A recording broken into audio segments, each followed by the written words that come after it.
Tänään pelaamme peliä Robbery Bob. Pelissä on tarkoituksena pelata varkaalla ja hyökätä erilaisiin kohteiksi ja varastaa sieltä mahdollisimman paljon tavaraa ja koittaa pysyä huomaamattomana ja sitten vielä, että siinä on aikarajoitus, niin se on vähän, että mahdollisimman nopeasti koittaa pysyä huomaamattomana ja saada mahdollisimman suuri osa niistä tavaroista, mitä voi varastaa, niin varastettu.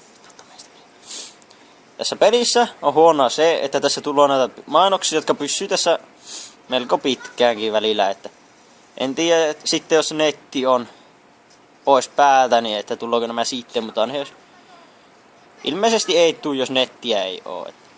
No niin, eli tässä on nyt tämä varas.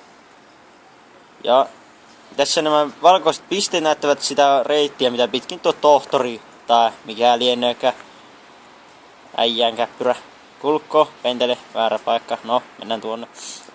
Sitten täällä on näköjään teleportteri, jota pitkin pystyy menemään toisen teleportterin luokse. No. Sitten tässä on tämä hiipimismodi, eli ei paina tätä juoksunäppäintä. Ja jos juoksee, saattavat tohtorit kautta, sitten täällä on myös vartijoita, niin ne saattaa huomata sinut. Jos hiipii, ne eivät edes kuule sinne. Ja sitten tuolla pystyy naamioitumaan, eli pystyt kävelemään ne vahtien ja henkilökunnan ja valvontakamerojen ohi, ja ne ei välitä sinusta mitään. No, oho, tuossa on vartija, no.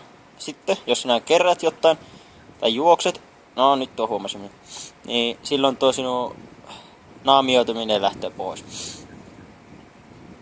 No naamioittaa uudestaan, jos ei enää muista.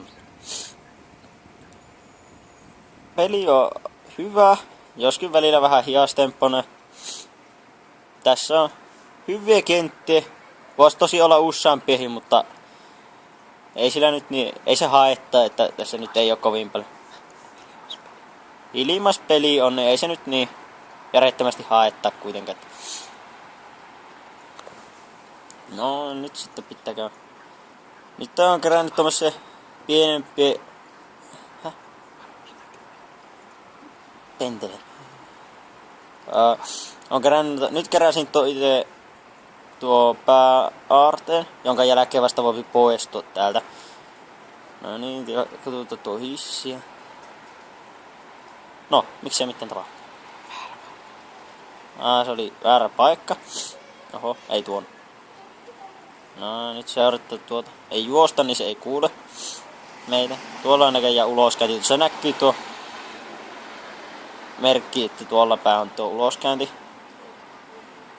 No, nyt odotellaan, että se hissi tulloo ja mennään sinne. No, ja kenttä on läpi. Arvosanaksi pelille antaisi 10 pistettä.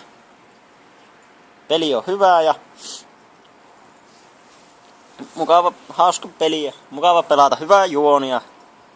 Peli on yksinkertaisesti nerokas mobiilipeliksi.